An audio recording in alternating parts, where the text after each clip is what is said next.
안녕하세요. 김호준입니다. 어제 오후 3시 30분을 기해 판문점의 남북 연락 채널이 다시 개통되었습니다. 이로써 2016년 2월 갑자기 개성공단이 폐쇄된 이후 완전히 끊어졌던 남북 간의 연락 채널이 복원됐는데요. 2016년 1월에 북한 4차 핵실험 때도 개성공단은 별개라는 게 박근혜 정부 입장이었고 2월 7일 북한 장거리 미사일 발사 직후에도 박근혜 대통령 주재 NSC에서 개성공단 폐쇄는 전혀 논의된 바가 없었습니다. 그런데 바로 그 다음날 박근혜 대통령은 국무회의나 NSC 소집이나 수석회의나 부처 논의나 그 어떤 논의 과정 없이 뜬금없이 구두로 개성공단 폐쇄를 지시합니다. 그리고 이틀 후 공단은 폐쇄되죠. 개성공단 입주 기업이 입은 경제적 피해부터 남북관계 경색으로 인한 한반도 위기까지 그로 인한 피해가 막대했는데 이 결정이 어떻게 이루어진 것인지 현재까지 아무도 모른다는 거, 이건 말도 안 되죠. 대통령은 아무도 모르게 아무 결정이나 초법적으로 막 해도 되는 왕이 아닙니다. 개성공단의 폐쇄 대체 누가 어떤 이유로 결정한 것인지 반드시 밝혀서 역사로 기록해둬야 한다. 김어준 생각이었습니다.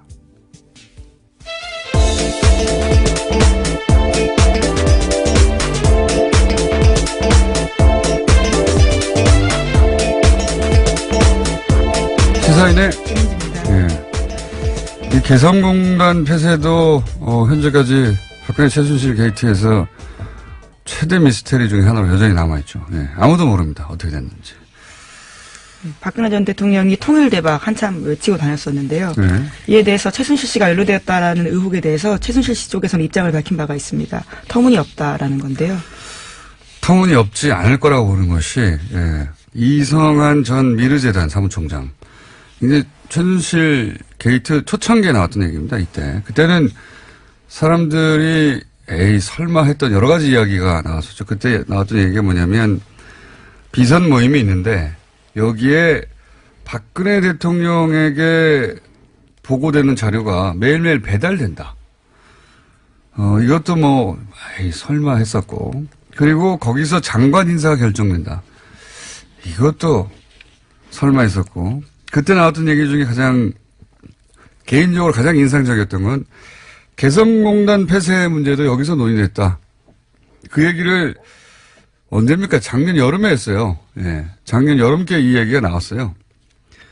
초기에 폭로된 건데 워낙 뜬금없고 황당한 얘기여서 그렇게 그 보도된 이후로 추가 보도가 전혀 없었죠.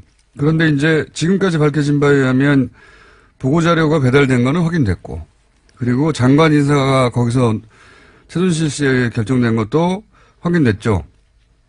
그러니까 개성공단 폐쇄 문제가 거기서 논의된 것도 대단히 개연성이 높다. 왜냐하면 그 논의 자리에 있었던 사람의 입에서 나온 이야기거든요. 이상한 씨가 그 이후로 추가 증언을 해주지 않고 있기 때문에 더 이상 자세한 건 안 나오는데 뉴스공장에서도 작년에 몇 번 이야기한 적이 있죠. 이게 그 ODA 사업. 네, 미얀마 쪽에다가 했죠. 개발도상국 원조 자금을 활용해서 미얀마에서 공장 부지를 무상으로 불화받으려고 했던 정황, 이런 얘기 몇 번 했었습니다. 작년 초부터. 근데 이제 미얀마 대사를 최순실 씨가 직접 임명한 건 드러났잖아요. 그래서 이제 제가 그때 제기했던 의혹은 뭐냐면 개성공단이 폐쇄돼서 어쩔 수 없이 대체 부지를 찾은 게 아니라 대체 부지로 임대 사업을 하려고 거꾸로 개성공단을 폐쇄한 게 아니냐. 장사하려고. 자선 대대로 거기서 나온 임대수사 먹고, 왜냐면 50년 불화 이렇게 했었거든요. 그 개연성은 전 충분히 있다고 봅니다. 네, 그때도 그래서 저희 안정범 수첩 보도했던 거 말씀드린 바가 있는데 한 달이 채 지나지 않아서 그 수첩에요. 미얀마 한인타운 조성 개성공단이라는 메모가 있었습니다. 그러니까요. 그 이후로 뉴스공장에서 저희가 이럴 수 있다고 얘기했는데 지금 근거가 될 만한 최근에 통일부 발표가 나온 거죠. 자체 조사 결과 어떻게 도대체 개성공단이 폐쇄됐는지 알아보려고 뒤져봤더니 처음에 그 박근혜 정부의 입장은 NSC 회의를 통해 가지고 그렇게 결정된 거라고 하는데 그게 이제 거짓말이었던 거죠. 네, 사실이 아니다라고 밝혔습니다. 예. 박근혜 대통령이 갑자기 그 전날에 NSC 회의 있을 때는 그런 얘기 안 하다가 당시 홍용표죠, 참. 홍용표 통일부 장관에게 전화가 갑니다. 개성공단 폐쇄하라고 갑자기. 예. 뜬금없이.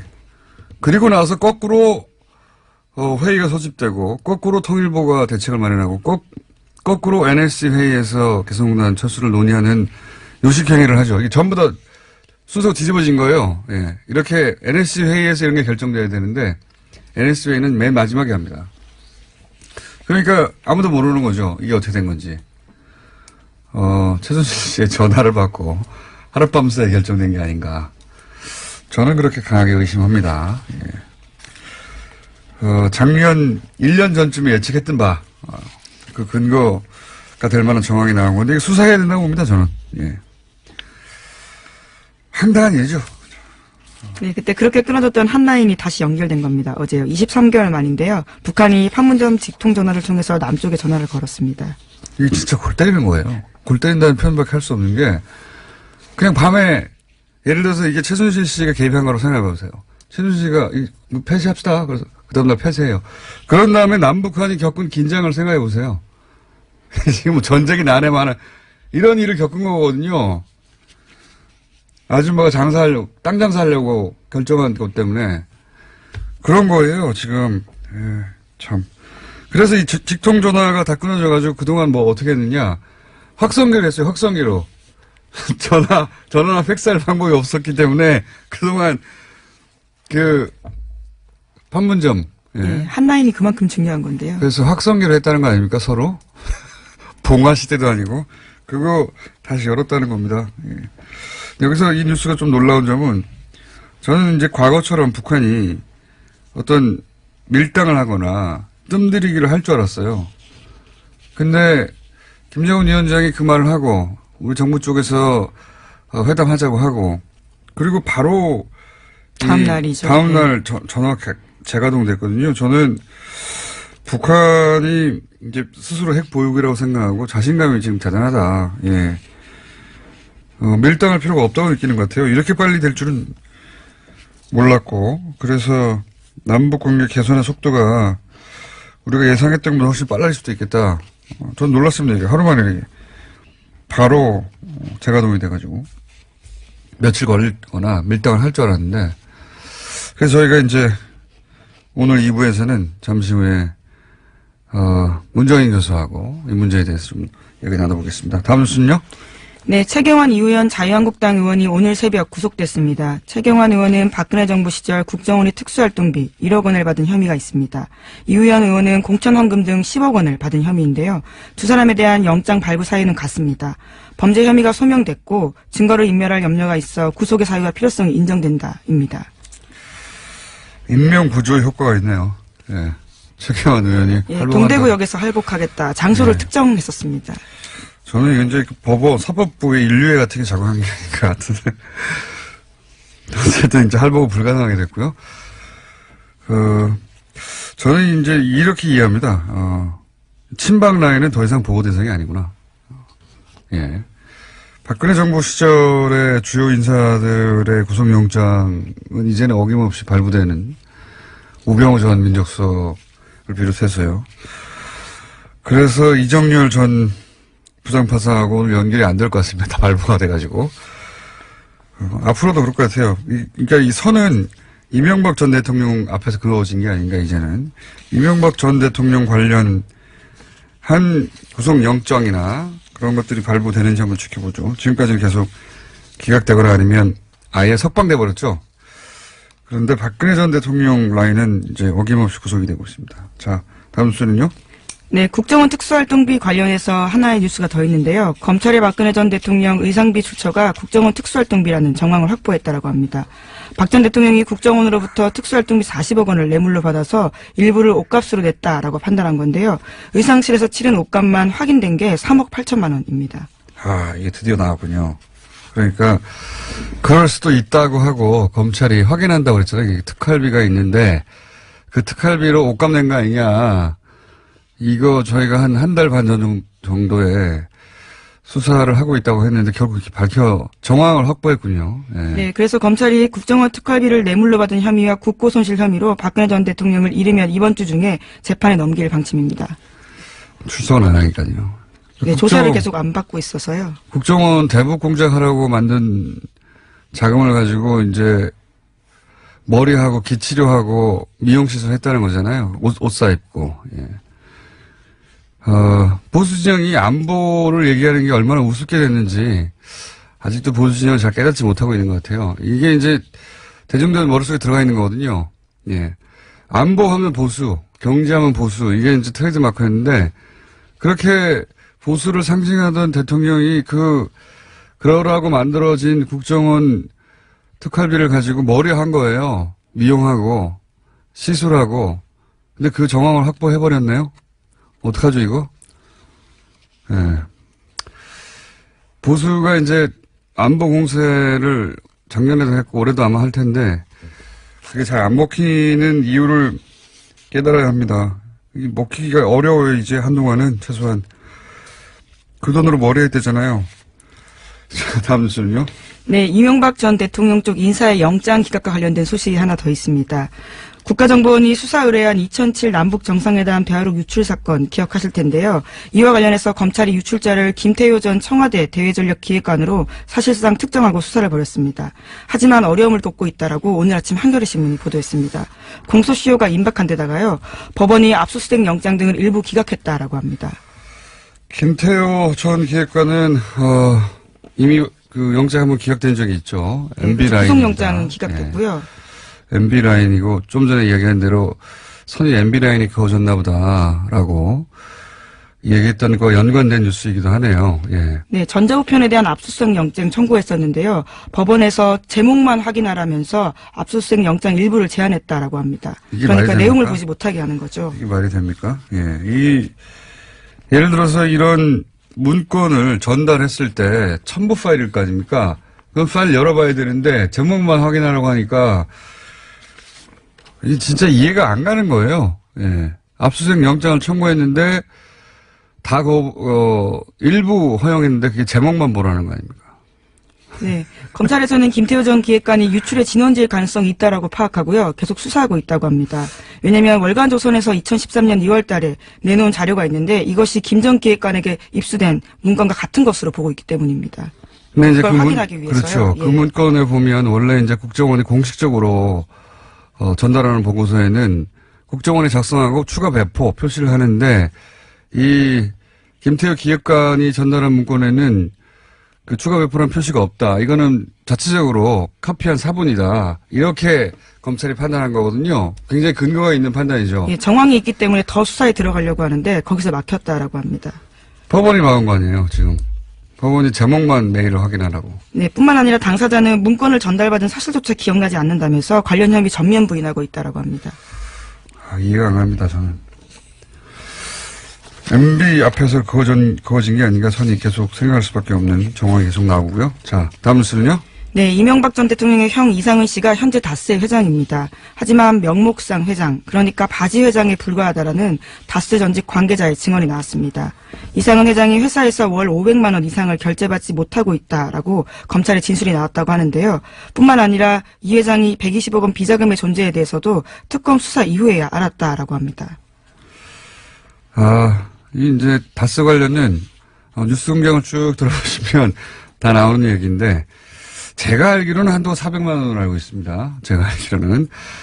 예를 들어서 카드를 그 이상 쓰면 여기서 이제 한도가 400인지 500인지 이렇게 나왔는데 현금을 준 게 아니고 카드를 준 걸로 저는 알고 있고 400 이상을 쓰면 그 사장이 결제를 안 해주고 서류를 집어 던져버렸다고 하는 다스 관계자의 얘기가 그렇죠. 있었죠. 예, 회장이 더 위인데요. 사장이 결제를 해주지 않았다라는. 이건 이제 상상하기 어려운, 상상이 도저히 안 가는, 예를 들어 생각해 보세요.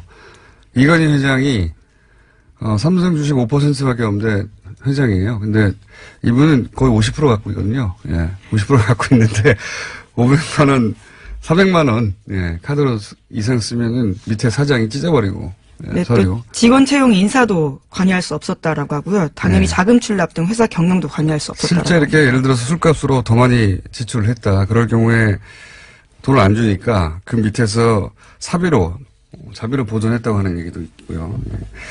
그리고 이상은 회장의 아들 이동영 씨도 아버지가 월급 받고 있다라는 멘트를 한 적이 있는 것으로 저는 알고 있고, 이건 뭐 말이 안 되는 거죠. 예. 회사는 조 단위로 매출을 내는데, 예. 실소유주인 회장이 주식을 절반 가까이 갖고 있는 회장이 카드에서 한도 400만 원 이상을 쓰면 밑에 사장이 서류를 찢어버린다는 게 말이 됩니까? 실소유주가 아니라는 거죠. 예. 바지 회장이라는 거죠. 이렇게 명백한데도 아직도 인정 안 하고 있죠. 예. 이상은 회장의 회사라고 이명박 전 대통령 주장하고 있습니다. 여전히. 네, 계속해서 그런 주장을 펼치고 있습니다. 관련해서 어제 자유한국당 홍준표 대표가 어제 신년 인사차 이명박 전 대통령 만났는데요. 이 자리에서도 다스는 누구 것입니까? 라 관련된 이야기가 나왔습니다. 홍 대표는 전임 대통령에 대해서 댓글이니 다스가 누구 것이냐 이런 것으로 전직 대통령에 대한 모욕적인 수사를 해서는 안 된다라고 주장했습니다. 네, 모욕은 국민들이 받고 있는 거죠. 이렇게 명백한데 전직 대통령이라고 봐주고 있는 거 아닙니까? 몇 달째. 몇 달이 뭡니까? 이거를 검찰이 알게 된 것이 2008년이니까 적어도 수사를 한 이후로 10년 이상 그냥 봐주고 있는 거죠. 계속해서. 봐주고 있는 것이고, JTBC가 또 그 상속세 관련한 문건 추가 보도를 또 했던데, 이것도 역시 뉴스공장에서 지난 10월 방송, 몇 월 며칠 차인지 기억은 안 납니다. 월요일치를 주로 뒤져보시면, 주진우 기자하고 안홍구 청장이 열심히 떠드는 내용이 있습니다. 예. 그때. 예, 이 보도에도 안홍구 청장이 인용되어 있습니다. 이건 어제도 얘기했지만, 이 문건 하나만 분석해보면, 실소유주가, 이거는 김재동 씨 사망 이후에 상속세 관련이거든요. 실소유주가 김재동 씨가 아니라는 건 너무나 명백하게 나오죠, 여기에. 왜냐면은, 이 문건을 보면, 처남이 매형한테 회사를 갖다 바쳐요. 예. 그런 방안들이 검토됩니다. 자기 회사인데 왜 회사를 갖다 바칩니까? 네, 상속자에게 너무나 불리한 내용들이 많습니다. 김재동 씨가 실소유주가 아닌 것은 이 문건 하나만 그냥, 회계사일 필요도 없어요. 이 문건을 보고 이해하는 데는. 회계사가 직접 보면, 이 회사는 김재동 씨가 아니네요 하고 바로 말해줄 내용으로 가득 차 있어요. 이게 JTBC만 이 얘기를 한다는 게 저는 이상할 정도로, 예, 이해가 안 갈 정도입니다. 예. 명백한 거거든요. 문건을 보면, 이 사람이 주인 아니네. 금방 나와요. 예. 청계재단, 이명박 전 대통령의 청계재단에 왜 자기 주식을 다 줍니까? 자기가 최대 주주인데, 그런 방안도 여기 검토되어 있고 보면, 예, 말도 안 되거든요.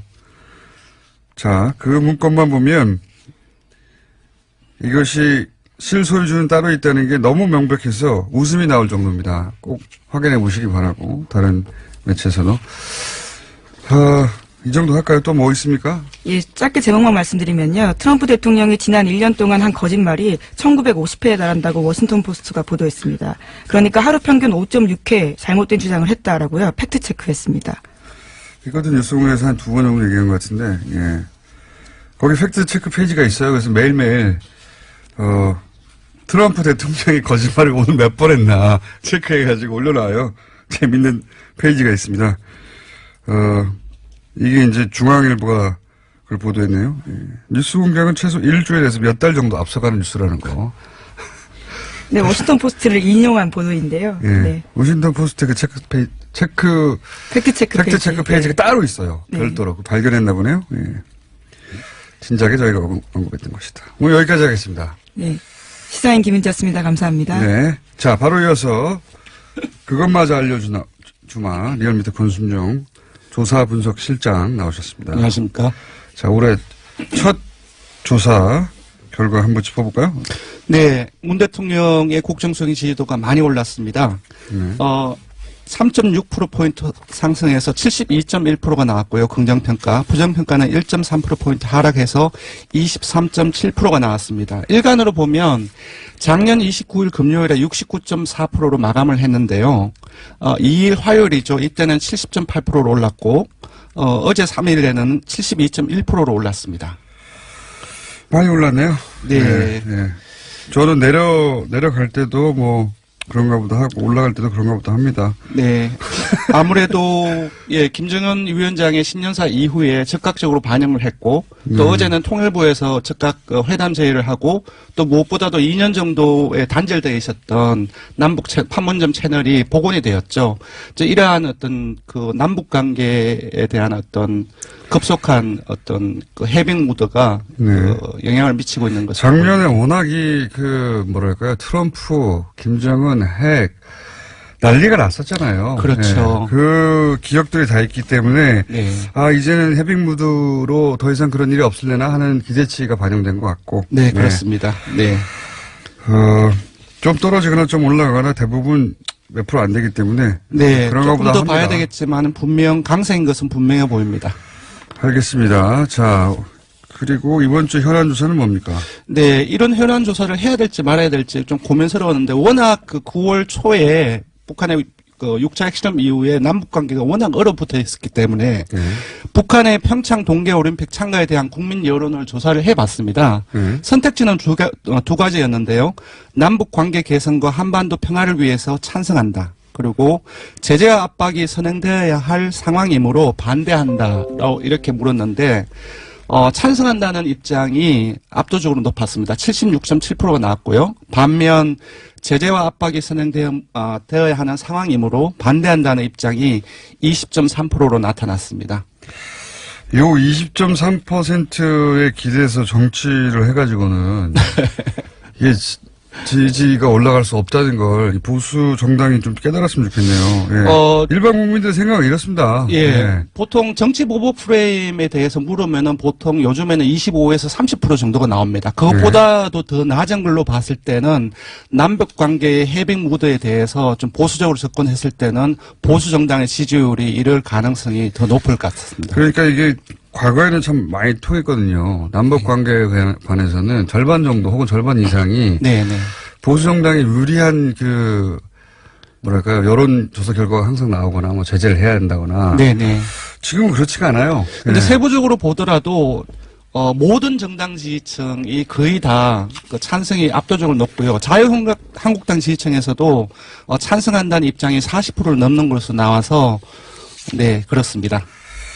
자, 이거 이제 남북관계 안보 공세 북한 파리가 더 이상 안 먹힌다는 걸 좀 이해했으면 좋겠습니다. 보수정당이. 그래서 좀 논의가 생산적으로 바뀌었으면 좋겠는데 몇 십 년 똑같은 얘기만 하고 있으니까요. 정당 얘기를 안 했네요. 정당 지지율. 정당 지지율 어떻습니까? 네, 이제 새로운 정당 구도가 펼쳐질 가능성이 상당히 높은 걸로 나타나는데요. 기정사실이죠. 네, 거의 기정사실입니다. 네. 그래서 이번 주부터 잠재 정당 지지도를 새롭게 편제를 계속적으로 할 예정입니다. 새로 만들어질 정당. 예, 현재 정당 지지도도 묻고 새로운 정당 구도가 펼쳐졌을 때 그때의 정당 지지도가 어떤지를 조사를 해봤는데요. 먼저 짧게 현재 정당 지지도를 먼저 훑고 지나가면요. 민주당은 52.7%로 상승했습니다. 한국당도 17.7%로 상승했고요.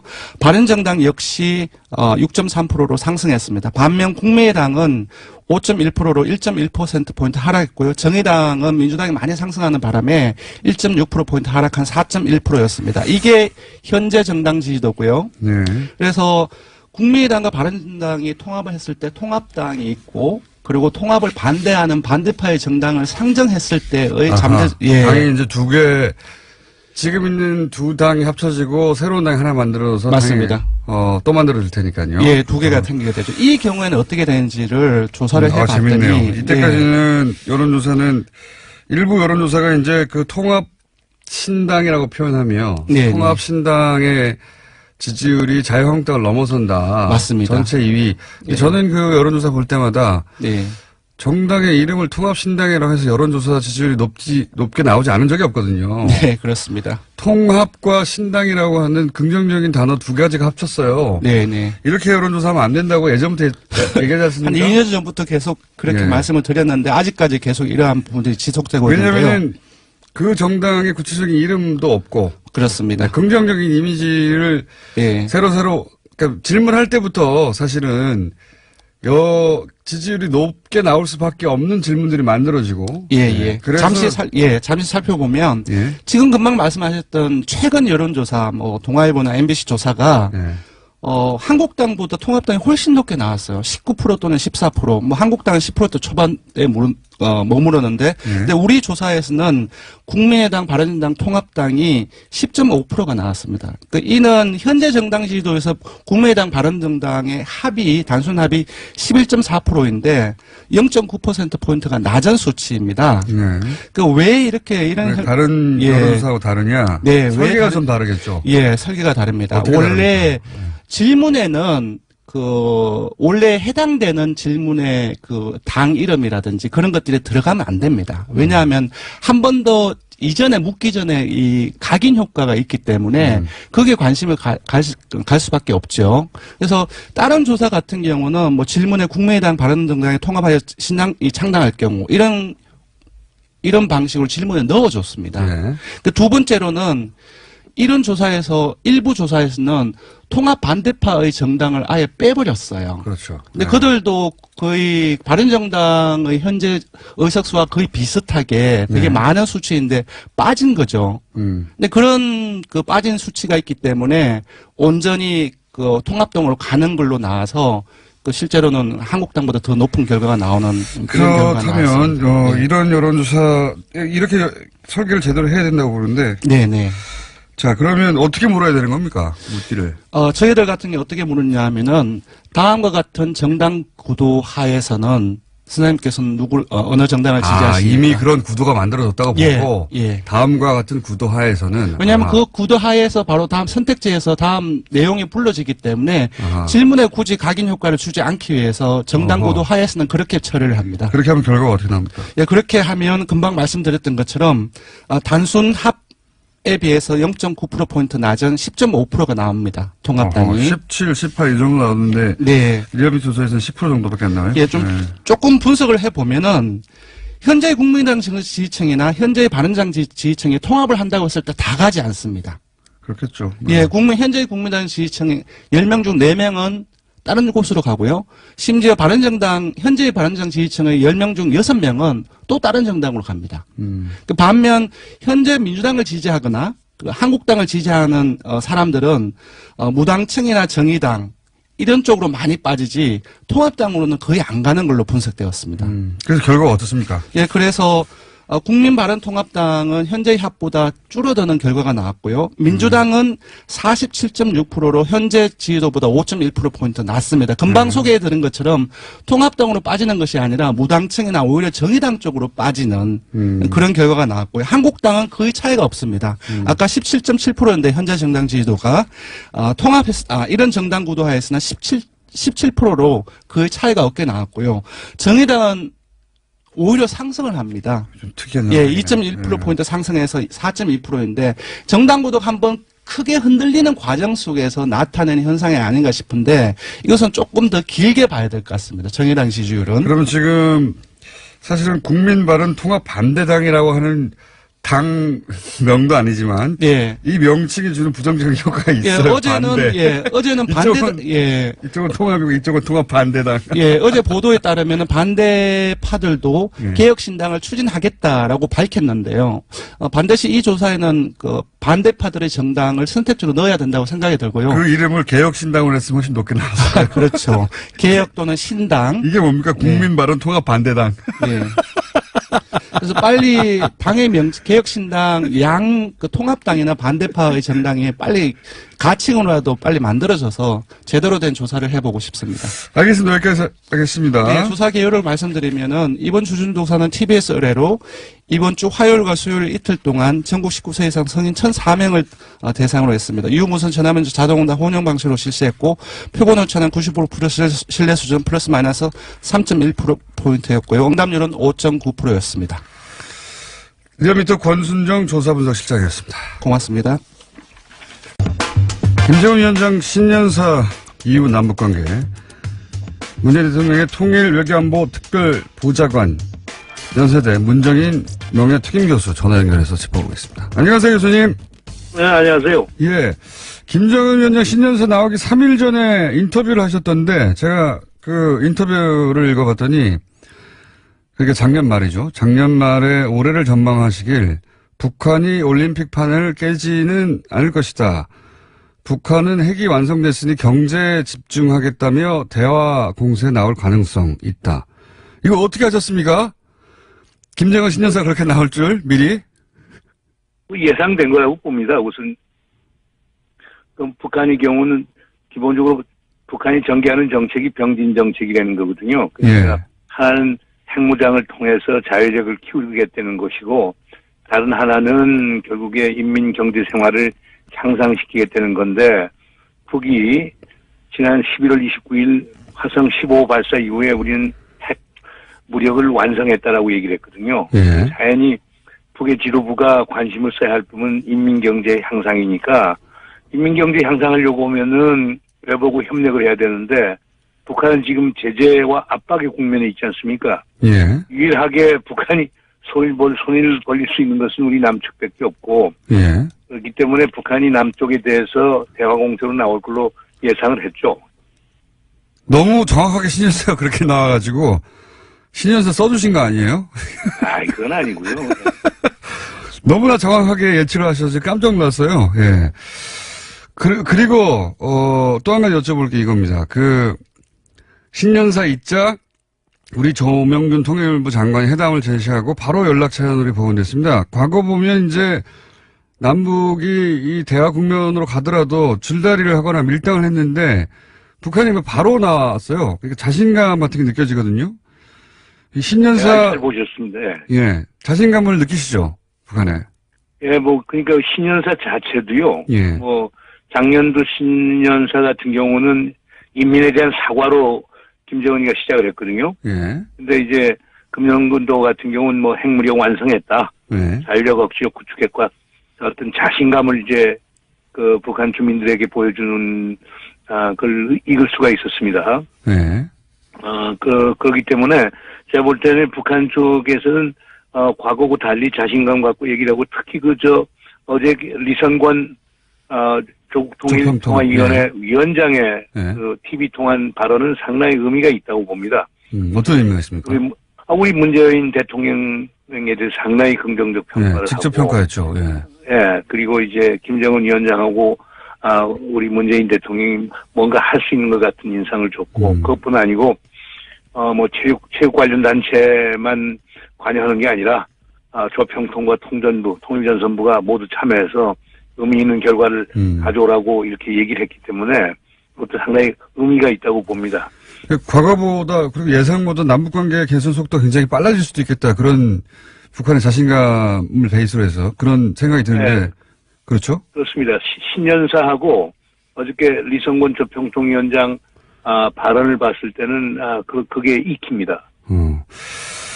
하여튼 제가 3일 전에 예상하신 걸 보고 대단히 신뢰감이 높아졌기 때문에 다시 예. 깜짝 놀랐어요, 정말. 3일 전에 인터뷰 봤을 때는 3일 후에 곧 이제 신년사 나올 텐데 이거 틀리면 어쩌나 했는데 정확하게 맞추셔가지고. 자, 이건 어떻습니까? 근데 이제 한 가지는 있죠. 제가 이제 3일 전에 인터뷰할 때는 대표단 파견에 대해서는 아직은 유보적이지만 판을 깨진 않겠다라고 그랬는데, 신년사에서는 결국 올림픽 잘 됐으면 좋겠다. 자기들도 이제 건국 70주년이니까 북의 건국 70주년, 남의 동계 올림픽 이 두 개가 잘 돼서 남과 북이 윈윈의 결과를 가져오겠다는 그런 메시지를 던졌거든요. 그것까지는 사실 제가 예상을 못했어요. 예상보다도 더 자신 있게 나온 거예요, 북한이. 그렇게 볼 수밖에 없습니다.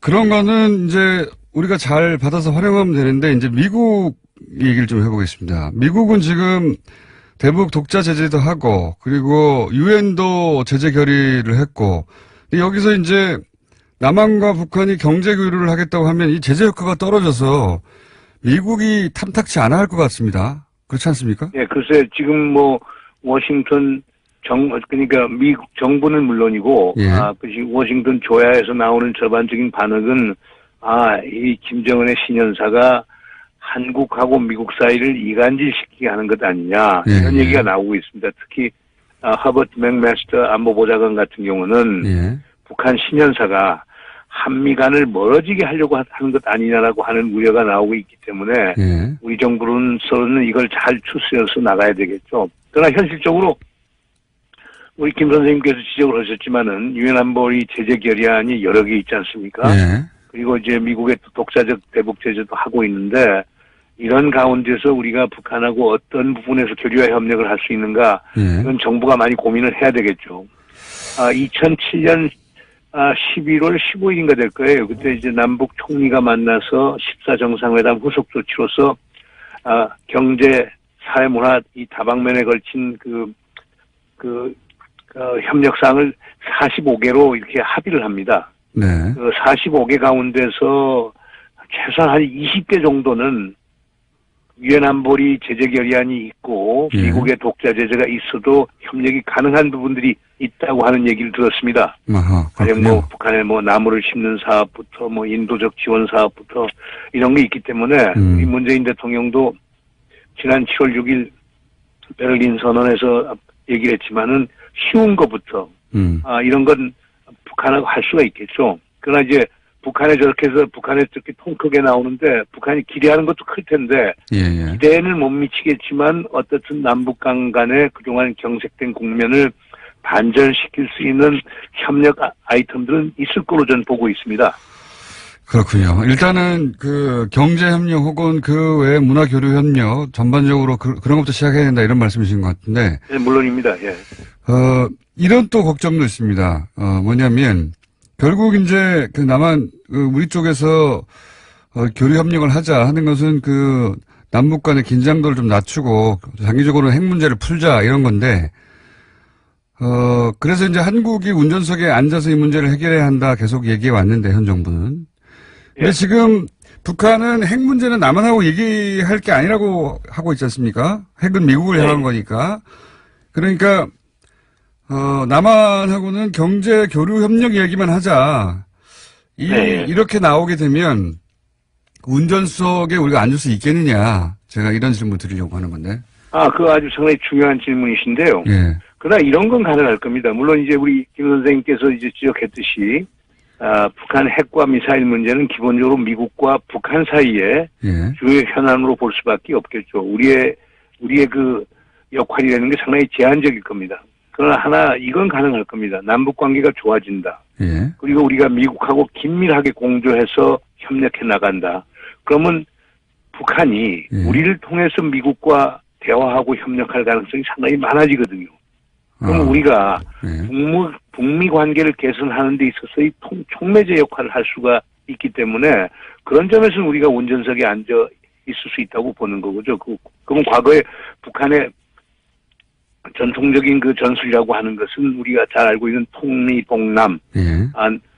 그러니까 미국하고 통하는데 남쪽은 배제 안 되는 건데 그러면 그런 상황이 되면은 북한이 남쪽하고 통하면서 우리를 통해서 통미까지 할 수 있는 이런 상황이 나오겠죠. 하나 저는 분명히 말씀드릴 수 있습니다. 남북 관계가 개선이 되고 북한이 계속 자제된 행동을 보이게 되면은 자연히 여건이 성숙해지면서 북미 간의 대화도 가능할 거라고 보기 때문에 저는 이번 남북 관계 개선의 어떤 기회가 꼭 부정적으로 저는 보지는 않습니다. 이런 말씀이시군요. 그러니까 우리 남북 관계가 계속 개선돼서 남북 간의 신뢰가 쌓이면 서울 통해서 워싱턴 해결해라 이런 인식을 북한에 심어주면 된다. 물론이죠. 그러니까 그런 사례는 가령 2003년도 그러니까 육자회담이 시작할 당시에도 그런 현상이 있었죠. 그러니까 그 당시 북한이 계속 육자회담에 안 나오려고 그러니까 당시 우리 정세현 통일부 장관이 평양에 찾아가갖고 북한 측을 상당히 설득을 했죠. 좀 나와라. 사실 그게 크게 이제 주요를 했고 더 나아가서는 2000년 남북 정상회담 할 때도 마찬가지죠. 그때 김정일 당시 위원장이 미국하고 관계 개선을 희망했는데 북미 간의 채널이 약했었거든요. 그때 김대중 대통령을 통해서 북미 관계를 개선을 했고, 그래서 2000년 10월 13일에 이제 조명록 당시 그 인민군 총정치국장 조명록 자수를 워싱턴을 가게 만들고 올브라이트 국무장관이 평양을 가게 만드는 그 중개역을 사실상 김대중 대통령이 했거든요. 그렇군요. 그렇기 때문에 우리가 조금 상상력을 갖고 외교를 하면은 북미 간의 관계를 개선하면서 북핵 문제 해결하는데 돌파구를 찾는데 상당히 큰 공헌을 할 수 있다고 봅니다. 북한이 원하는 건 이제 미국으로부터의 안전이니까 그걸 서울을 통해 해결할 수 있다는 인상만 심어주면 된다. 실제로 그렇게. 그건 상당히 중요한 일이죠. 예. 예, 과거에 실제로 그랬었고. 예. 그렇게 되면 운전석에 앉게 되는 것이라는 말씀이신 것 같고. 또 한 가지. 물론이죠. 예. 예, 또 한 가지 여쭤보자면. 예전부터 이제 한미 연합 군사훈련 연기 말씀하셨지 않습니까? 예. 올림픽 기간에는 이제 연기가 이뤄질 것 같은데, 이제 북한이 이제 이 기회에 한미연합훈련을 아예 중단해라, 아니면은 규모를 축소해라, 이런 추가 요구를 충분히 할 수 있지 않습니까? 이게 지금 북한이 자신있게 통크게 나오는 걸 보면 그런 요구도 할 것 같은데요. 이럴 때 어떻게 해야 됩니까?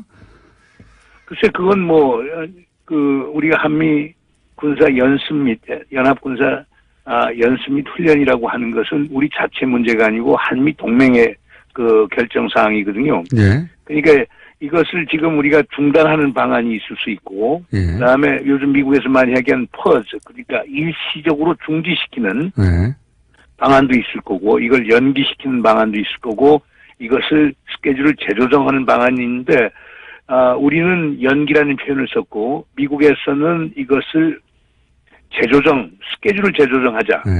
리스케줄링 이런 표현을 쓰고 있거든요. 하여간 우리가 문재인 대통령께서 지난번 평창 다녀오시면서 우리 미국에 이렇게 검토 요청을 했고 미국은 검토하고 있다. 근데 미국의 전반적인 흐름은 우선 이걸 중단이라는 표현을 쓰지 않고요. 스케줄을 재조정해서 올림픽이 다 끝난 다음에 하자라고 하는 얘기가 나오는 것 같은데 그게 중단이 아니고 단순히 연기 또는 일정의 재조정이라고 하더라도 의미는 상당히 있는 거라고 보고요. 여기에 북한이 분명히 화답을 해야 되겠죠. 재조정을 하면 결국 1년 내에 할 수 있는 군사훈련이라는 게 한계가 있으니까 자연스럽게 규모가 축소되는 거 아닙니까? 그렇게 볼 수도 있겠죠. 그러니까 이제 그건 타이밍이 만약 4월 달에 이제 우리가 파라림픽까지 다 끝나서 장애인 올림픽까지 끝나서 5월부터 6월 사이에 할 수도 있겠지만은 그러나 분명한 건 또 8월 달에 우리가 을지 훈련이 있단 말입니다. 그러니까 중복될 가능성이 있기 때문에 중복이 되면은 천상이 우리가 금년도 같은 경우는 한미연합군사훈련을 한 번을 할 수도 있는 거거든요. 두 번이 아니라. 그렇게 되면 축소라고 하는 게 단지 이루어질 수도 있고 또 미국이 또 주장해서 5월, 6월에 또 하고 8월에 할 수도 있겠지만 그러나 병력이나 장비를 그렇게 해서 우리 한국에다만 이렇게 고정시킬 수는 없는 거기 때문에 하여간 제가 볼 때는 우선 중요한 거는 우리가 거의 한미연합군사 연습과 훈련은 신성시에 와서 그건 누구도 터치할 수 없는 언터처블로 이렇게 이해가 되어 왔는데 한국이나 미국 측이 하여간 올림픽 성공을 위해서 이것을 연기하거나 재조정할 수 있다라고 하는 것은 상당히 의미 있는 발전이라고 봅니다. 알겠습니다. 북한도 이거에 대해서 화답을 할 거라고 보고 있습니다. 한 가지만 더 여쭤보겠습니다. 제가 1분 30초 남았는데 이 질문을 꼭 드리고 싶어서. 김정은 위원장이 신년사에서 양복 입고 나와서 본인이 직접 이런 멘트 하는 것이 여러모로 인상적이었습니다. 근데 김정은 위원장은 어떻게 평가하십니까? 글쎄요, 하여간 우리가 예측 가능합니까? 한마디로 말해서? 하여간 제가 볼 때는 하여간 김정은 위원장이 강단이 있어 보이고요. 우리가 생각하는 그렇게 비합리적이고 소위 크레이지한 리더는 아니라고 전 보아집니다. 그렇기 때문에 특히 어떻든 간에 2011년 김정은 위원장 서거 이후에 6년이 지났는데 지금 하여간 권력을 움켜쥐고 어떻든 간에 지금까지 오고 핵무장력이라고 하는 걸 완성했다라고 하는 점에서 보면 하나의 그 강점도 있을 수 있다고 저는 보아지고요. 강단이 있는 지도자고. 예측 가능성은 어떻습니까? 예? 예측 가능해야 하는데 파트너면. 저는 상당히 예측 가능하다고 봅니다. 체제 안보라고 하는 것, 거기에 역점을 두면서 국제적 위상을 확대시키고 그러면서 국내적 정통성을 함양시킨다라고 하는 것은 거의 일관된 행태라고 보여지거든요. 그렇기 때문에 저는 김정은이 예측 가능하다고 봅니다. 알겠습니다. 오늘 여기까지 하고요. 스튜디오에 한번 나와주십시오, 교수님. 예, 그렇게 하죠, 뭐. 예. 네, 감사합니다. 수고하십시오. 네. 예, 수고하십시오. 지금까지 문정인 책임교수였습니다. 정치구단주 박지원 전 대표 나오셨습니다. 안녕하십니까. 제대로 불러줘서 감사합니다. 정치구단주가 아니라 이제 새로운 정당구단주가 되실 수도 있을 것 같은데요. 그죠? 우리가 개혁신당을 창당하더라도 네. 저는 어떠한 직책도 맡지 않고 백의종군합니다. 어쨌든 이제는 확실히 갈라서는 겁니까? 우리는 통합을 저지에 1차 목표를 두고 예. 만약 그래도 추진한다고 하면은 확실하게 갈라서야죠. 이제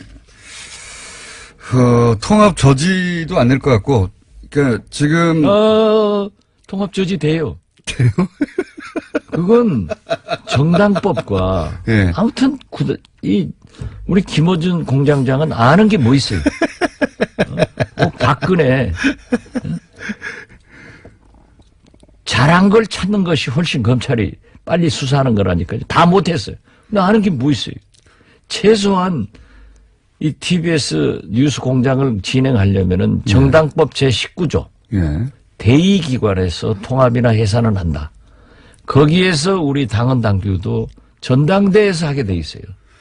이게 전당대회가 정상적으로 개최되지 않을 것이라는 말씀을 오래전부터 하셨잖아요. 그렇죠. 안 되죠. 왜냐하면 이상돈 의장이 예. 확실하게 말씀했어요. 의장을 교체한다는 얘기도 있던데요. 교체 안 돼요.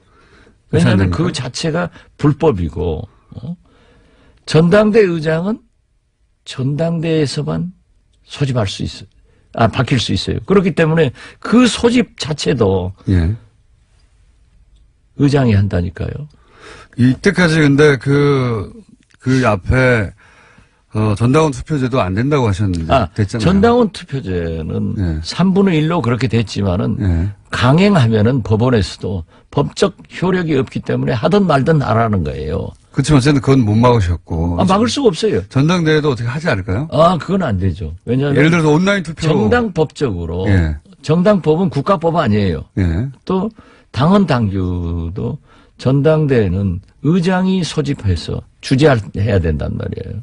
온라인 투표로 한다는 온라인 얘기죠. 투표는 우리 정당법에도 예. 당헌 당규에도 인사 문제에 대해서는 사전 투표를 할 수 있어요. 예. 사전 투표하는데 투표를 전당대회에서만이 그 개표를 해야 될 것 아니에요. 개표를 그런 진행이 안 되는 거죠. 진행이 안 된다는 것은 이상돈 의원의 의장이 아닙니까? 예. 그래서 그분이 그 진행을 안 할 것이다. 제대로. 어제 예. 우리가 신당 추진파 예. 의원들이 신당은 양쪽 다 추진파입니다, 이제는.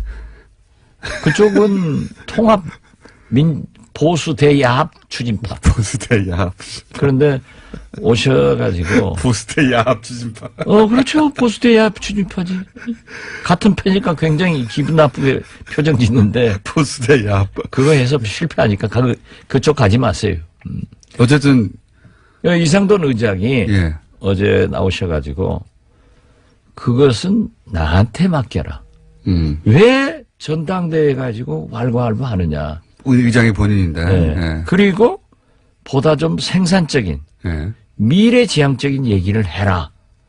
그래서 어제 우리 신당 추진파에서 예.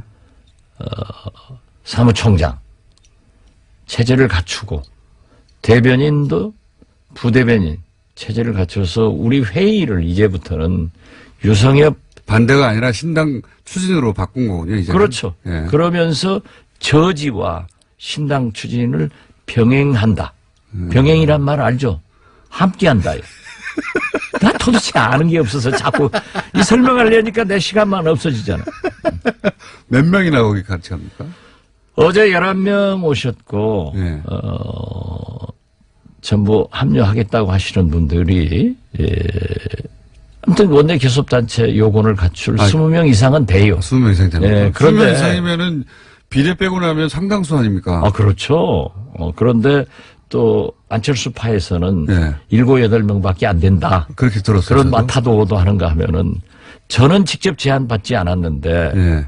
박천정, 예. 박지원이나 천정배나 정동영 정동영 세 분을 빼고는 또 심지어 모모한 예. 또 굉장히 그 애매모호한 태도를 취하는 분들에게 예. 자기들 통합신당의 당대표가 되라. 아. 이렇게 또 얘기를 하면서 마타도를 하더라고요. 지금 이 반대파에 합류할지도 모르거나 합류할 거나 한 분들을 거꾸로 통합 그 합당하는 파에 와가지고 대표를 하라고 대표를 하라고. 제안하고 있다고요. 네. 아. 그럼 박지원이가 거기 가서 대표하면은 하늘나라에 계시는 DJ가 너 잘했다 할 거예요. 아니 대표님한테는 그런 제안이 안 오겠죠. 다른 분들한테 그만 오겠죠. 제3자를 통해서 얘기를 한다니까요. 대표님한테 와서 그러니까 돌았다는 거죠. 아 그러니까 지금 박지원 대표님한테 와가지고 저 합당할 테니까 바른정당하고 거기 와서 대표하라는 제안이 옵니까? 직접 제안은 아닌데. 쿠션 먹고 와요. 그러면? 그렇죠. 간접적으로 얘기하고 그 세 분 중에 당대표를 통합신당 대표를 맡았으면 좋겠다. 예. 라는가 하면은 심지어 설에 의거하면은 예. 아니 뭐 그 사람이 그래요. 예. 박지원, 정동영, 천정배 이 세 분에게 뭐 박주선 뭐 이런 분들에게 우리가 이제 바른정당하고 합당하면 거기 가서 대표를 해달라는 제안. 예. 무슨 대표에 환장한 사람도 아니고. 아 그런 제안이 예. 오는군요. 아 그런데 예. 그 왜 좀 질문 좀 제대로 좀 해요. 어떤 질문을 해드릴까요? 내가 지금 또 고소당할 위치에 있어. 저기 바른정당 빚이 많다고 했다가 그 얘기요? 예. 예. 그런 걸 질문하지. 저는요. 왜 빚이 많다고 하셨어요? 유승민 대표가 보러 가셨던데. 언론 보도나 예. 우리 당 여러 의원들의 얘기를 듣고 신빙성이 되더라고요. 예. 그래서 한번 던져봤더니 예. 아니래요. 아니네. 그런데 나 더 각오하는 예.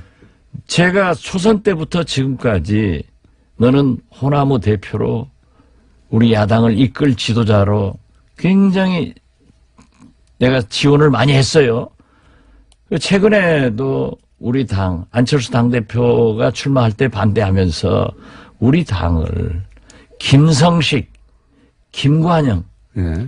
이 두 사람 젊은 세대로 내려가서 예. 당대표와 원내대표를 시켜서 끌도록 하고. 지난 그 안철수 대표가 국민의당 대표로 처음 나올 때 네. 안철수 대표 당신 나오지 말고 네. 이 새로운 세대를 키우자 이렇게 말씀하셨죠. 키우고 예. 그러면은 우리 둘이가 밀면 될 수 있다. 예. 그래서 한 사람은 당대표. 제가 구체적으로 제안한 것은 김성식 당대표, 예. 김관영 원내대표 체제로 우리 가자. 당을 해나가자. 예. 그리고 우리는 광역단체장으로 가서 일선에서 띄워주자. 예. 라고 안철수 대표에게 제안을 했죠. 했었는데 그런데 우리 김관영 의원이 그렇게 아주 굉장히 삼과 합격하고 똑똑한 친구인데 이번에는 우리 호남의 아들로 키우고 우리 국민의당 아들로 키우려고 했는데 철수의 아들이 돼버렸어요. 그래서 사무총장 돼가지고 이 친구가 뭐 난리야. 그런데 이번에 보니까 예. 저한테 제 이름은 직접 거명 못하죠. 예. 그런데 이번에 보니까 아니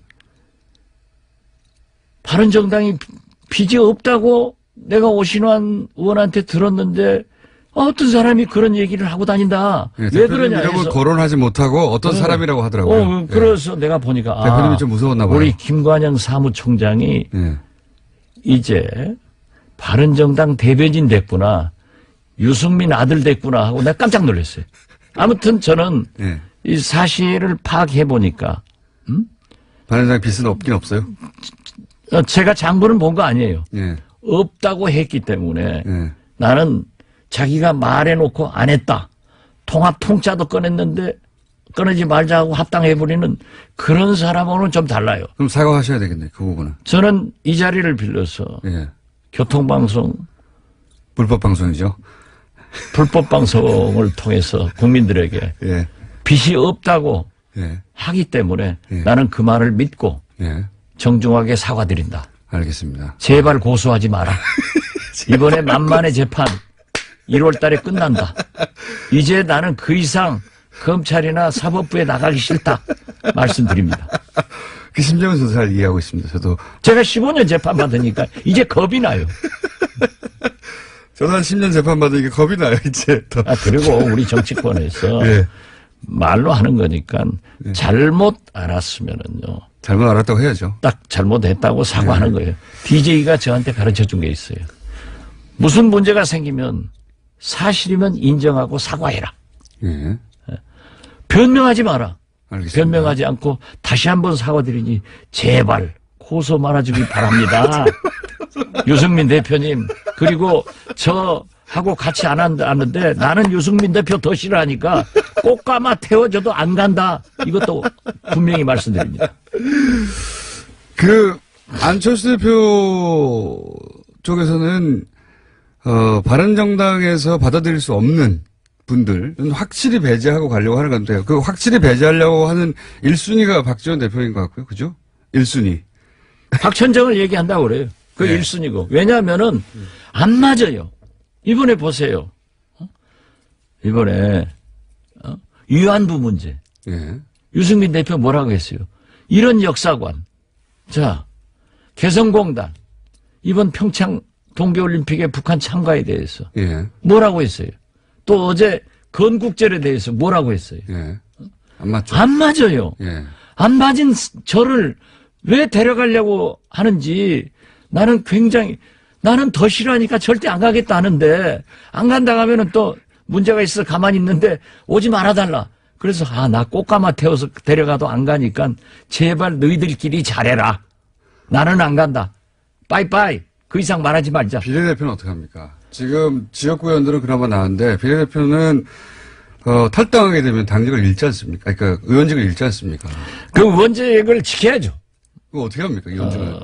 합의위원이 안 되면은 합의위원이라는 거는 출당을 시켜주고 그죠? 그렇죠. 예, 출당을 시켜줘서 그렇게 설명 안 해도 이 TBS 애청자들이 다 알아요. 자기 실력 기준으로 하지 마.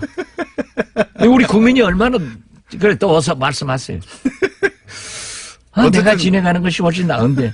어쨌든 출당을 시켜주고 해야 되는데 그러면은 지금 그 말씀하시는 개혁신당이라고 부르는 하지만 새로운 당의 당세가 커질 테니까 그렇게 안 해줄 거 아닙니까? 안 해주면은 예. 거기 놓고 예, 거기 놓고 우리하고 활동하면 돼요. 놓고 당적은 그러면 소위 이제 바른정당하고 합당하는 데 두고 예. 실제 정신적인 교류와 활동은 이쪽하고 같이 하고. 그렇죠. 예. 아니, 지금 국회에서 그런 의원들이 한국당에도 있죠. 있어요. 예. 그렇게. 예. 그런 분이 몇 분이나 될까요? 최소한 4분? 4분 정도는. 네. 그러면 그분들까지 합쳐서 크게 잡아서 바른정당과의 합당에 반대하는 분들의 규모가 20명은 넘는다 이렇게 말씀하시는 거죠? 당연히 그렇죠. 지역구만 해도 지금 우리에게 얘기하신 분은 넘지만은 네. 저는 그거예요. 연연하지 말자. 설사 우리가 이러면 또 언론에서는 자신이 없으니까 저런다 하는데 네. 저는 솔직하게 말씀드리는 거예요. 우리가 원내 교섭단체 안 되더라도 네. 정의당은 얼마나 잘하고 있어요. 그러니까 우리는 연연하지 않지만은 교섭단체 숫자는 넘는다. 넘는다 다시. 예. 7, 8명 수준에 불과하고 탈당은 실제 안 이루어질 것이다 하는데 그게 아니라는 거죠? 그것은 맡아도 오고. 맡아도. 저한테 당대표 하라고 그런다니까요. 그러면 나는 안철수가 아니에요. 언제쯤 결정됩니까? 그건 지금 최소한 그 보수야 통합파들이 예. 추진하고 있는 1월 말. 예. 그러면 그때까지 저지를 하는 거예요. 당의 재산은 어떡합니까? 재산? 예. 안철수가 나가면은 우리 거고 예. 안 나가면은 줘버려야지. 원가 계산하면 정치 못해요. 원가 계산해서 정치 망한 게 문국현 안철수입니다. 자기들이 그 부자니까 당비 내놓고 나중에 국고보조 받으니까 싹 이자까지 받아가는 그런 사람들은 정치 못해요. 그리고 DJ도 예. 이기택 총재하고 합의가 안 되니까 예. 그 어렵게 산 저도 당사 살 때 기여를 한 사람인데 그 어렵게 산 처음으로 산 당사 모든 재산 주고 나와서도 대통령 됐죠. 대통령 됐잖아요. 예. 이 정치는 원가 계산하면 안 돼요. 내가 창당대금 내고 국회의원들은 10,000원도 안 냈다. 예. 그러려면은 가서 사업하는 게 나아요. 알겠습니다. 알았어요? 그러니까 앞으로도 원가 계산하지 마세요. 원가 계산은요. 예. 사업하는 사람만 한 거예요. 제가 대북 송금 특검 때 감옥 사는데 예. 모 재벌 회장이 저한테 그러더라니까요. 제가 도마토가 나오니까 예. 물방울 도마토하고 큰 도마토가 나오는데 저는 도마토를 좋아하니까 오늘 아침에도 먹어요. 예. 물방울 도마토는 감옥에 있을 때 감옥에 있을 때 예. 이에 끼고 예. 큰 도마토는 이에도 안 끼고 맛있으니까 회장님 큰 도마토 잡수십시오. 도마토가 좋습니다. 그랬더니 자기도 그걸 사 먹는데 예. 물방울 도마토보다 큰 도마토가 더 싸요. 그래서 이야 재벌 회장은 감옥 와서도 원가 계산하는구나. 그렇게 해야 돼요. 기업가는 그렇게 해야 되죠. 그렇죠. 예. 예. 방울 토마토요. 예. 네. 방울 토마토. 그거 처음으로 한번 안 해. 그러면은 결과적으로는 어쨌든 당이 이제 2개가 생기는 거잖아요. 국민의당은 2개로 나뉘는 거죠. 아직은 우리는 국민의당을 지킨다고 하니까 예. 그렇게까지 돼서는 안 되죠. 안 되지만 그렇게 될 것 같은데요. 되겠죠. 되겠죠. 그런 예. 예측도 잘하네 또. 그런데 내가 얘기하면 안 돼요. 그런 얘기는. 그러니까 그러면 이름은 뭡니까? 당 이름은 앞으로 뭘 왜냐면요. 제가 이제 좀 전에 리얼미터 여론조사를 한번 짚었었는데 지금 이제 그 바른정당과 국민의당의 통합 신당이라고 부르잖아요. 보통은 새로 생길 때 통합 신당이라고 하는 어감이 주는 효과가 아주 긍정적이다 보니까 여론조사 지지율이 잘 나오는 편이고 또 설계도 앞선 시간에 지적했는데 바른정당과 국민의당이 통합해서 신당이 만들어진다 이렇게 물어보면 지지율이 상당히 잘 나온다고 해요. 근데 이제 그 리얼미터에서 그 지금 만드신다고 하는 새로운 당에 대해서는 뭐라고 이름을 붙인 다음에 여론조사를 했냐면 국민바른 통합 반대파당 이렇게 이름을 붙이니까 지지율이 한 2% 정도 나옵니다. 이게 뭐 하나 빨리 주셔야지 그거 붙여서 여론조사를 해보죠. 그건 아직까지 우리 조배숙 대표가 네. 이제 회의에서 여기는 개혁신당이라 했으니까 그러니까 통합신당이라 했으니까 여기서 하다못해 뭐 개혁신당이라든지 우리는 어제 예. 우리 최경환 대변인이 개혁신당을 추진한다. 개혁신당 이렇게 네. 얘기했어요. 같이. 그런데요. 항상 우리 국민들은 보면은 동서화합, 예. 야권 통합 예. 이런 것에 대해서는 굉장히 지지를 합니다. 예. 어감이 좋잖아요. 예. 그렇지만은 분열한다. 반대한다. 호남당이다. 예. 반대한다 하면은 죽여요. 예. 그런데 그 죽이는 속에서도 2%가 나왔으면은 2%. 앞으로 상당히 발전할 수 있는 가능성이 있는 개혁신당이 될 것이다. 저는 그렇게 봅니다. 이게 뭐 하나 저기도 이름이 없는데 통합신당이라고 불려서 지지율이 측정되는 그렇죠. 것처럼 여기도 개혁신당이라 하든지 뭐 하나 불러줘야지. 그러니까 우리 이상돈 의원이 정치학자고 예. 이 철학이 분명한 분 아니에요? 예. 안철수 대표 덕분에 국회의원 됐지만은 잘못을 가감참삭 없이 지적하시는 분인데 어제 그러더라니까요. 왜 당신들은 전당대회는 의장이 나다. 나에게 맡기고 예. 아주 그 재밌는 얘기 많이 했는데 여기서 얘기하면은 안 돼요. 예. 나한테 맡기고 전당대회는 안 된다. 나한테 맡기고 당신들도 좀 생산적인 예. 미래지향적인 얘기를 해라. 반대만 하지 마라. 예. 그래서 우리가 개혁신당 추진을 하자. 병행 추진하자 했기 때문에 곧 좋아질 거예요. 그리고 안 할 수 없는 게 개혁신당이라고도 하셔야지 뭔가 뭘 걸고 예. 여론조사를 할 아니, 수가 그러니까 없어요. 예. 제가 결정한 반대당, 문제는 이거밖에 안 아니지만은 예. 개혁신당 추진을 하자. 예. 이렇게 했기 때문에 일단 개혁신당으로 불러주는 것도 좋고 또 더 큰 이유 중에 하나는 지방선거를 준비하는 예. 기초단체장, 광역기초위원 후보들이 엄청나게 흔들리는 거예요. 그렇겠죠. 예. 예. 그렇기 때문에 우리가 확실한 방향을 제시하자 해서 제시해 줬기 때문에 오늘부터 좀 더 나을 거예요. 어디 보세요. 바른정당 제주도의원 7명인가? 네. 어제 한국당으로 입당을 했어요. 역시 아까 문정인 교수 방송 들었는데 진짜 그 잘하더라고요. 그런데 평창 동계올림픽 가지고 예. 이상한 얘기하는 사람들. 유승민 대표는 역시 홍준표 대표하고 똑같아. 그렇기 때문에 안보 문제 이슈에서는 그렇습니다, 보통. 예. 그렇기 때문에 뭐 독인 객인이지 뭐 다른 것도. 그런데 그렇기 때문에 지금 바른정당 남경필 지사나 원희룡 지사, 흔들리고 있죠. 예. 김세연 의원, 예. 이학재 의원이 보도에 의하면은 유승민 대표 나 고소하지 마세요 또 안 예. 가는데 간다겠다고 그러지 말고 보도는 그렇게 나왔습니다. 보도 그렇게 나오더라고요. 한 4명 정도는 돌아갈 거라고. 예. 예. 그러지 그러면 바른정당도 한 4명 빠지면 7명밖에 안 되는 거죠. 예. 알곡은 가고 쭉쟁이만 남는 거야 지금. 측정이라고 하면 바른정당에 남는 분들도 기분이 나쁘지 않습니까? 기분 나쁘더라도 자기들도 나 나쁘게 하는데. 이에는 이, 눈에는 눈. 그러네요. 예. 그런데 중요하죠. 아마 제주도 도의원은 그 자치도기 때문에 굉장히 파워가 있어요. 그 한 20-30명 되는가 그럴 건데 거기에서 나는 의석 분포가 어떻게 되는지 모르지만 7 도의원이 한국당으로 갔다. 그러면은 이미 터진 본물이 가속화될 것이다.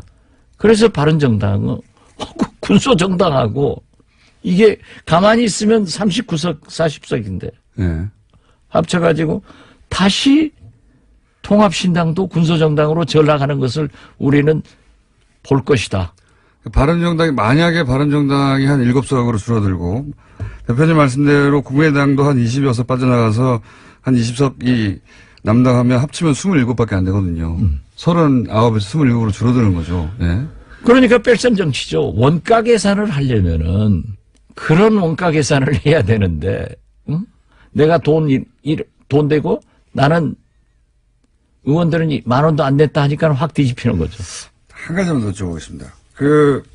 한 가지만 할 게 아니라 예. 오늘 좀 길게 합시다. 그래요? 다음에 김진애 의원이 나오던데 나오지 마라 그래. 혹시 제가 그럼 한 가지 먼저 여쭤보고 꼭 하셨어야 하는데 오늘 얘기를 못 하신 거가 있으면 그 얘기를 하죠. 제가 궁금한 것 중에 하나는 안철수 대표하고 관련해서 이제 쭉 따라다니는 이야기 중에 하나가 측근들이 없고 계속 떠난다 이런 얘기 하지 않습니까? 6개월, 1년 이상 간 사람이 없어요.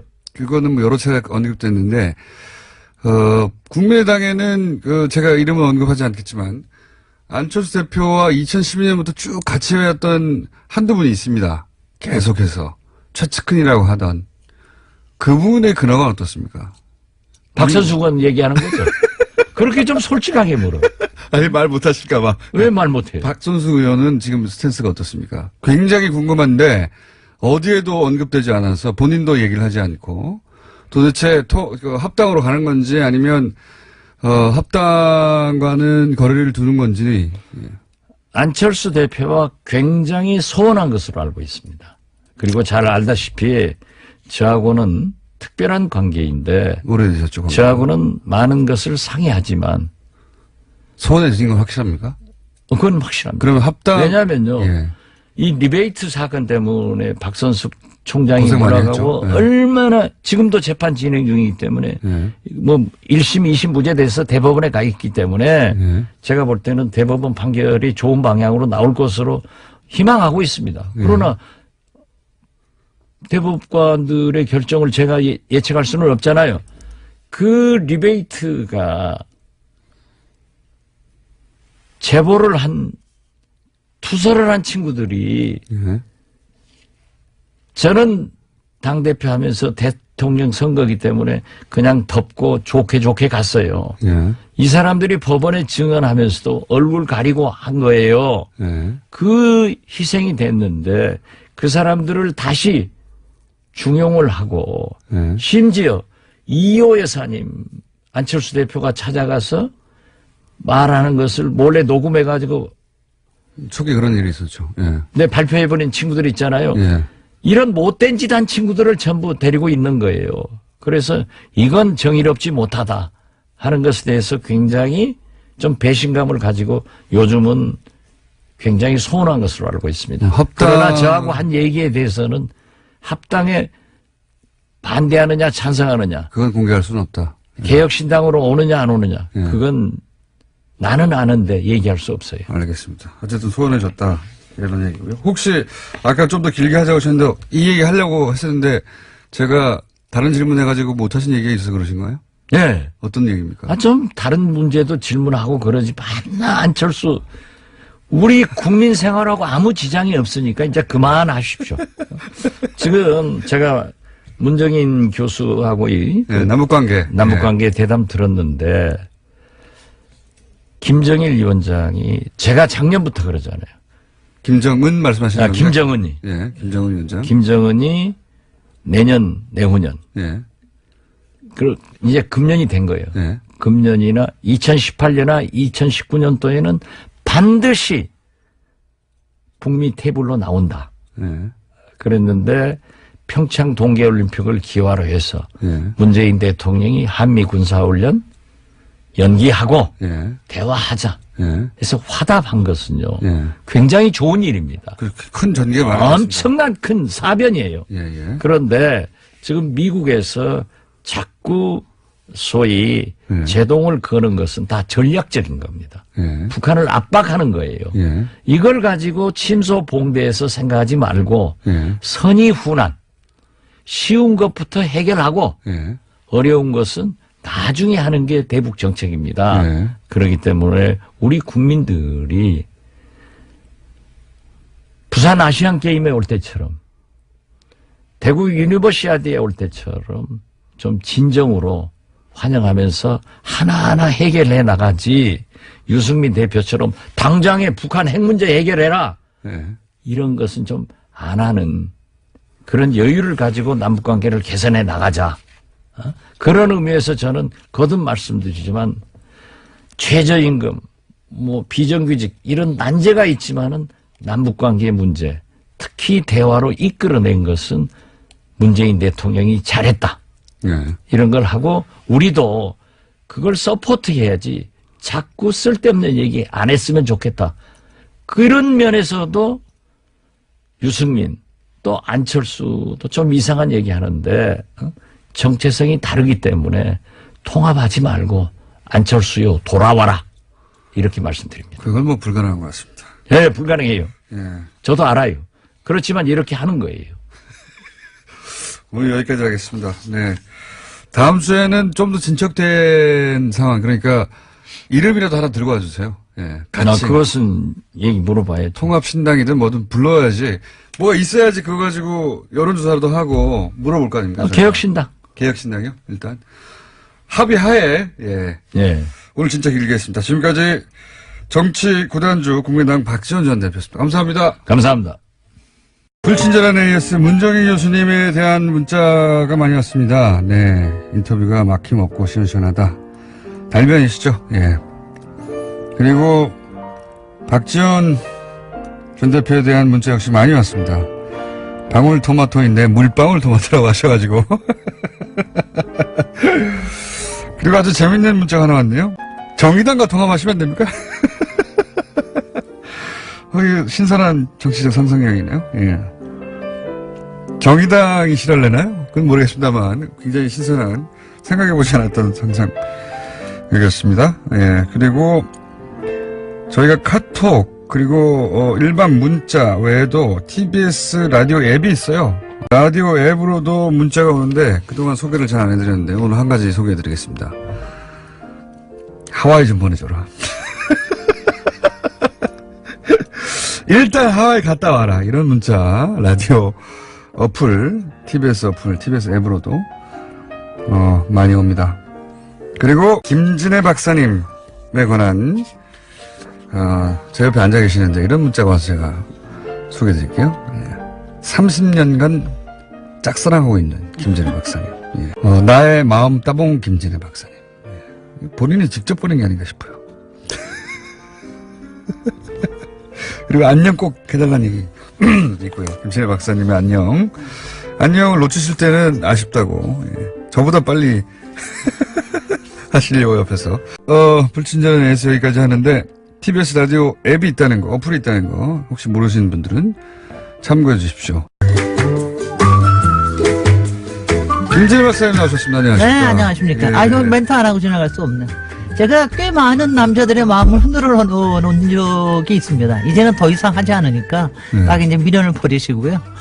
그리고 오늘 이거 나오자마자 이거 뉴스공장 이거 올해 처음인데 나오자마자 박지원 의원님이 김진애 나오지 말라고 그러라고. 본인이 하고 싶은 말을. 본인 다 하겠다고. 네, 하고 싶은 말이 많았나 되게 봐요. 비토까지 당했는데, 박지원 의원님과 더불어 모든, 우리 정치자께 덕담 하나 하자면은, May force be with you. 제가 꽤 좋아하는 대사 중에 하나입니다. 스타워즈에 나오는 그렇죠. 대사인데, 굉장히 좋아하는 대사입니다. 쉽지 않을 겁니다. 덕담 다음에 또 흥도 깨트리고. 자, 지난 시간에는 이정열 전 판사님하고 진행하셨는데, 이정열 전 판사님이 김진애 박사님 코너가 제일 좋았다고. 아, 그래요? 예. 모든 거 다 하셨을걸. 이정열- 유시춘 선생님 게 제일 좋았죠. 김진애 박사님 코너가 개인적으로는 가장 좋았다고 토로하고 가셨어요. 실토하고. 뭐 상관은 없습니다. 다시는 안 할 테니까. 제가 따로 보십시다. 네. 보들보들 왜 하시더라고요. 좋았을까요, 가장? 굉장히 보들보들 하시더라고요. 하여튼, 공장장님하고는 다릅니다. 보들보들. 자, 제천 화재 사고 계기로 해서, 국회가 할 일, 행정부가 할 일. 지난번에 사실 이제 이정열 판사님하고, 네. 그러니까, 불이 났을 때 우리 이제 하나의 시민으로서 미리 대처해야 될 거, 그 다음에 이제 불이 나면은 어떻게 대처할까, 이 두 가지를 얘기를 했는데, 반응이, 근데 아주 쉬운 거예요.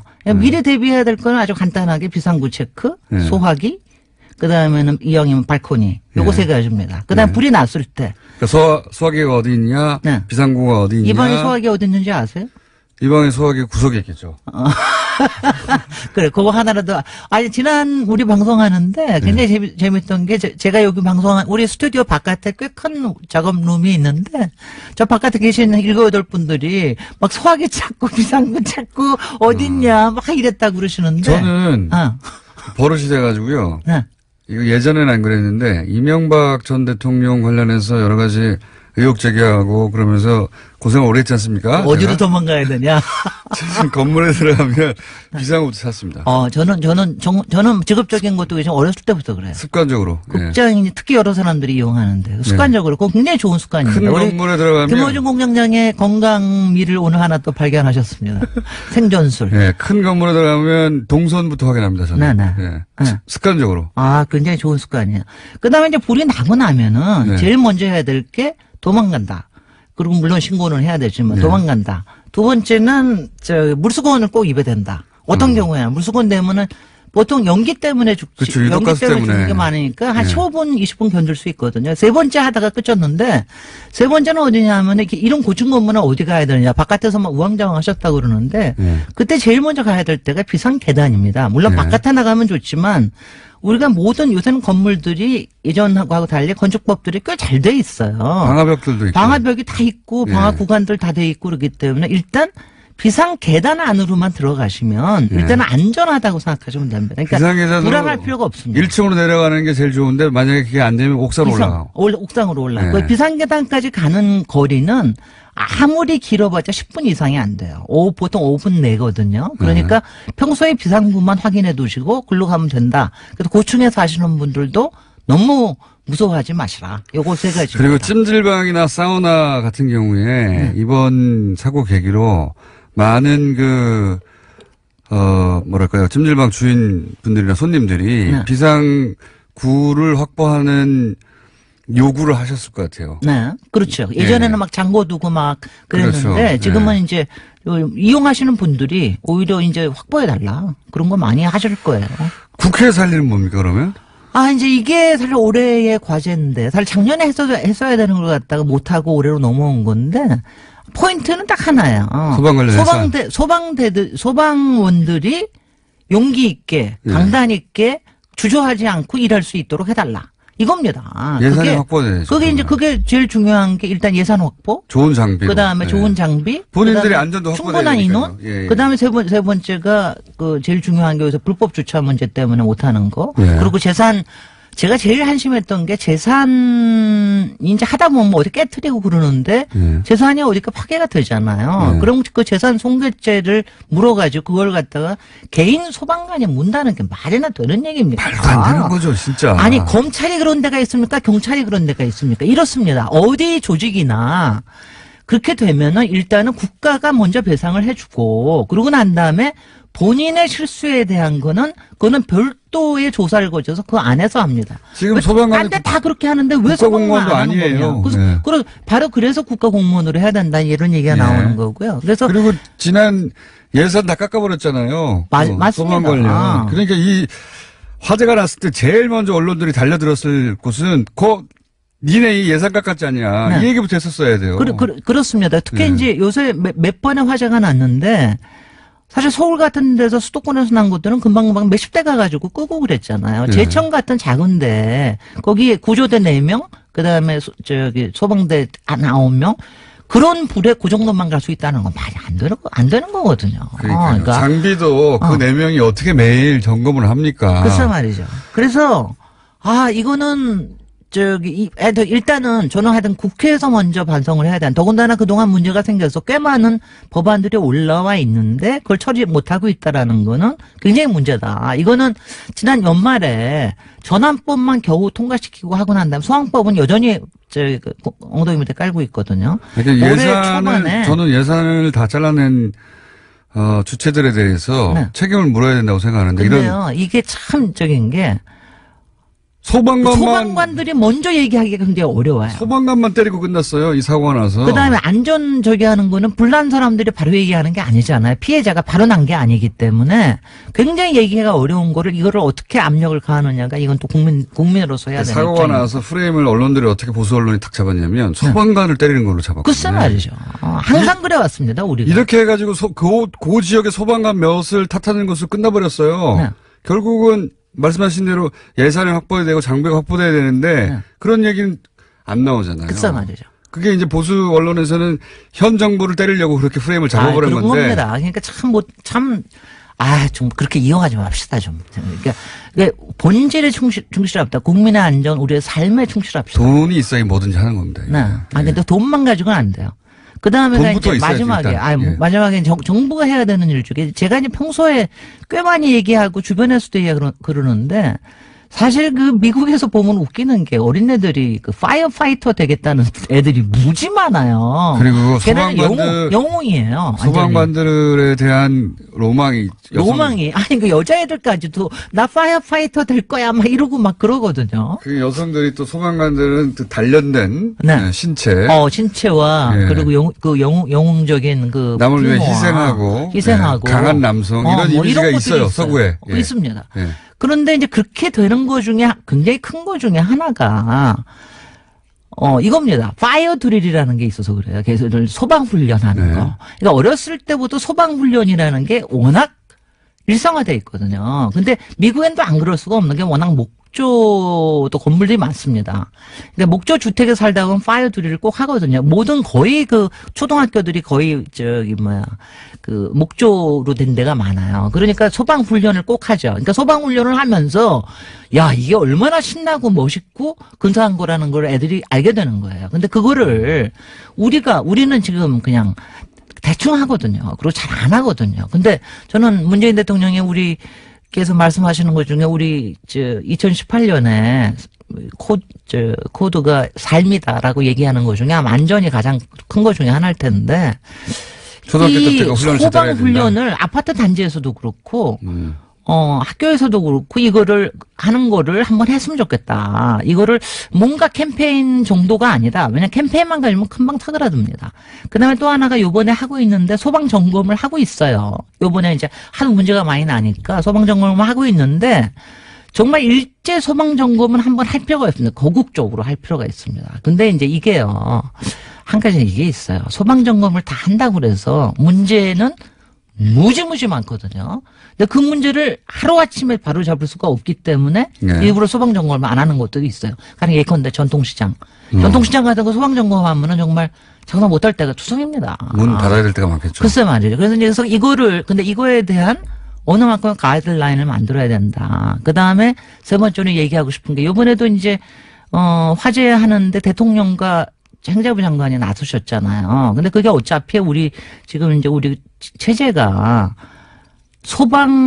이제 정확히 소방재난안전본부 이렇게 돼 있고 그게 행자부에 속해 있기 때문에 그런데 사실은 이게 지방자치에서 해야 될 일이 굉장히 많습니다. 왜냐하면 현장하고 맞물려 있기 때문에 이게 복잡하게 시작했는데. 지방자치단체하고 어떻게 맞물려 돌아가냐. 가령 예컨대 이번에 하나가 도면을 바로 못 가져왔잖아요. 네, 그 네. 건물에. 근데 구청은 모든 도면을 다 확인하고 있거든요. 네. 근데 그런 게 바로 소방서에는 연결이 안 돼 있는 거예요. 온라인으로 연결해줘야 되겠네요. 이런 것들이 이런 그것도 거는 장비예요, 다. 그거 다 장비고 돈입니다. 소방관들이 특수한 패널을 들고 바로바로 확인할 수 있어야 되는데. 아니 요새는 우리 구글만 봐도 다 나오는데 네. 그 사람들은 번지만 쓰면 나오면 딱 도면이 그 위에 떠야 돼요. 그거 다 돈이네요. 이거는 절대적으로 필요한 일입니다. 오늘 여기까지 해야 되겠습니다. 네, 그래서 안녕하시죠, 우리 빨리.